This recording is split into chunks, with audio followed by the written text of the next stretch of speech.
Au nom du Père, et du Fils, et du Saint-Esprit. Amen. Ce dimanche après la Pentecôte, nous fêtons la Sainte Trinité. Autrement dit, nous fêtons Dieu tel qu'il est en lui-même. Nous fêtons la vérité sur Dieu, c'est-à-dire un seul Dieu en trois personnes. Dans l'histoire humaine, il y a eu beaucoup de tentatives de connaître Dieu, de s'adresser à lui, c'est naturel. L'homme est un être religieux par nature, et capable de Dieu, ouvert à Dieu. C'est pourquoi l'histoire humaine regorge de prières, de cultes, de sacrifices. Mais ce n'était pour la plupart que des tentatives, plus ou moins réussies. Ses propres forces, c'est déjà quelque chose. L'homme peut parvenir à savoir que Dieu est unique, il n'y en a qu'un, et qu'il est créateur. Mais Dieu a pris l'initiative de se révéler tel qu'il est. Ah, bien sûr, ce fut progressif. Dans l'Ancien Testament, les hommes ont su que Dieu est unique, qu'il est bon, mais ils ne savaient pas qu'il était trois. C'est le Christ, c'est toi, Seigneur Jésus, qui a apporté la révélation définitive sur Dieu, en affirmant de toi-même, Jésus, que tu es le Fils de Dieu, que tu es Dieu, que tu es un avec le Père. Et Jésus, tu nous as révélé aussi l'Esprit Saint, comme une personne, comme un consolateur, comme un défenseur. Cela, nous ne l'aurions jamais su clairement si Dieu ne nous l'avait lui-même révélé. Oui, c'est magnifique. Dieu est unique, mais il n'est pas solitaire. Dieu est trois, singulier et pluriel à la fois.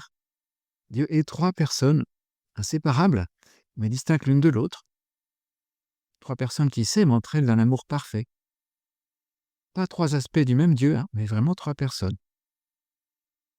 Le Seigneur Dieu Tout-Puissant est bien plus merveilleux que nous le pensons. On dit parfois ou souvent, qu'une personne gagne à être connue. Il y a des gens qu'on ne remarque pas forcément au premier coup d'œil, puis qui se révèlent être de belles âmes, de belles personnes. Et pour Dieu, c'est tout à fait ça. Nous croyons peut-être connaître Dieu, nous pensons savoir l'essentiel sur Dieu, nous connaissons l'existence du mystère de la Trinité, du Père, du Fils, du Saint-Esprit. Mais en réalité, nous le connaissons peu. Faire connaissance avec toi, Seigneur, ça prend toute une vie. Et je dirais même que ça prend toute une éternité.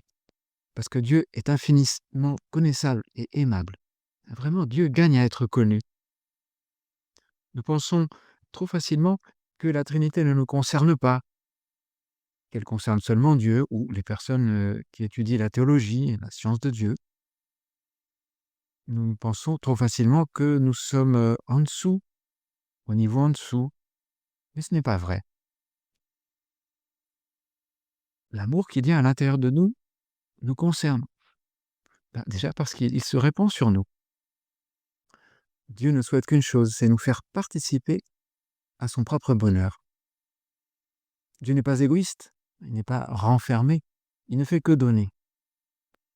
L'amour de Dieu, dit saint Paul aux Romains, c'est dans la deuxième lecture de ce dimanche, l'amour de Dieu a été répandu dans nos cœurs par l'Esprit Saint qui nous a été donné. L'amour de Dieu répandu, c'est spécialement vrai si nous sommes baptisés. Et on peut le sentir. Mon âme, écrit une personne pieuse, par rapport à Dieu le Père, se sent aimée, parce qu'elle est son œuvre depuis toute éternité, nourrie de son amour, comprise, respectée, réconciliée, accueillie par lui. Mon âme, par rapport à Dieu le Fils, se sent rachetée, pleurée, soufferte, exaltée, accompagnée, guérie, pardonnée, aimée d'un amour divin et humain. Mon âme, par rapport à Dieu le Saint-Esprit, se sent élevée à lui, comblée de son amour, inspirée par lui, instruite, consolée, guidée, fortifiée, apaisée, connue de lui. Mon âme, enfin, par rapport à la Sainte Trinité, se sent unie et introduite dans son mystère. L'amour de Dieu répandu dans nos cœurs. Et pour compléter la citation, saint Paul écrit « L'espérance ne déçoit pas, puisque l'amour de Dieu a été répandu dans nos cœurs. C'est très intéressant pour nous et en ce moment pour ce jubilé de l'espérance. Donc la Trinité est source d'espérance. La Trinité n'est pas seulement un dogme. Le dogme nécessaire, il formule clairement ce que nous savons. Mais notre rapport avec Dieu n'est pas un rapport de connaissance théorique. Notre rapport avec Dieu devrait être une relation de confiance totale et d'amour. La Trinité, c'est même la plus profonde source d'espérance, parce qu'elle nous montre comment, elle nous révèle que Dieu est amour. Et pour compléter encore la citation, saint Paul donc écrit aux Romains que même s'il y a la détresse, nous pouvons espérer. La détresse, nous le savons, dit-il, produit la persévérance. La persévérance produit la vertu éprouvée. La vertu éprouvée produit l'espérance, et l'espérance ne déçoit pas, puisque l'amour de Dieu a été répandu dans nos cœurs par l'Esprit Saint qui nous a été donné. De la détresse, il y en a dans le monde autour de nous. Certaines nouvelles peuvent faire froid dans le dos, hein. Beaucoup de violence, des déséquilibres, de l'euthanasie, une technologie qui se développe à toute vitesse sans beaucoup réfléchir aux conséquences. De la détresse, oui. Mais la détresse, dit saint Paul, produit la persévérance. Et la persévérance produit la vertu. Et la vertu produit l'espérance. Alors n'hésitons pas. Nous sommes faits pour être heureux. Nous sommes faits à l'image de Dieu. Nous sommes des personnes aussi capables d'aimer. Et donc nous sommes des êtres de relation. Nous ne sommes pas faits pour la solitude. Cherchons à développer nos relations avec Dieu. Dieu est en toi, écrit saint José Maria. Dans ton âme, en état de grâce, habite la Sainte Trinité. C'est pourquoi, en dépit de tes misères, tu peux et tu dois converser avec notre Seigneur. N'hésitons pas, prions. Ayons un plan de vie chrétienne, des habitudes de prière dans la journée. Aimons l'Eucharistie. Habituons-nous à chercher Dieu au plus profond de notre âme. Qu'est-ce que nous contemplons habituellement? À quoi je pense, Seigneur? Qu'est-ce que je regarde? Un écran? Ou est-ce que je regarde la création avec des yeux chrétiens? Est-ce que je regarde les autres?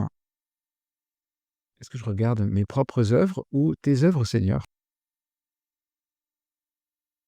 Et nous voulons développer nos relations avec le Seigneur.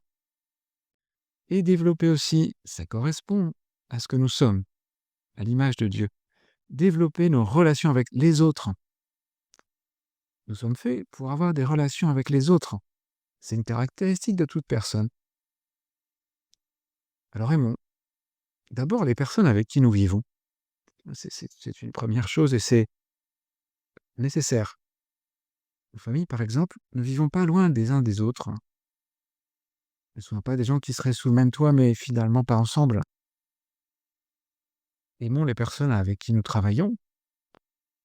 Aimons la vie professionnelle ou sociale. Pas par goût superficiel des relations sociales, mais par bonté envers les gens. Et aussi par soif de communiquer la foi, puisque la relation avec les autres est aussi l'occasion de développer la relation de chacun avec Dieu. Et si nous sommes chrétiens, l'Église nous demande de sortir de nous-mêmes pour aller vers de nouvelles personnes. Nous ne sommes pas parfaits, nous ne sommes pas des prophètes ou des apôtres au sens des 12, mais nous sommes, à notre manière, prophètes, apôtres. Et l'Église ne doit pas être comme une tour d'ivoire au milieu du monde. Mais les chrétiens peuvent et doivent aller davantage vers les autres, avec une certaine audace, pour proposer de parler, pour se livrer aussi, raconter ce que nous vivons, pour proposer une activité, une retraite, une récollection, la participation à un cours sur la foi, même l'année prochaine, l'année scolaire prochaine, avec des arguments, de l'enthousiasme, de l'insistance aussi quand il le faut. Et je connais des gens qui remercient certains chrétiens d'avoir été un peu insistants envers eux. Et ils ont franchi le pas d'aimer Dieu ou même de demander le baptême. Et oui, quand nous cherchons donc à entrer en relation avec les autres pour leur bien, eh bien, nous montrons que nous sommes à l'image de la Trinité. À tel point que saint Augustin a écrit: «Tu vois la Trinité quand tu vois la charité». Ah, c'est très fort. C'est-à-dire que quand nous sommes témoins ou acteurs de relations de charité, bah, nous montrons la Trinité, à laquelle nous pouvons ressembler par cet amour des autres. Que la Vierge Marie nous aide, en ce dimanche, à ressembler à la Trinité par notre charité, par notre accueil de l'amour de Dieu qui nous permet d'aimer les autres. Au nom du Père et du Fils et du Saint-Esprit. Amen.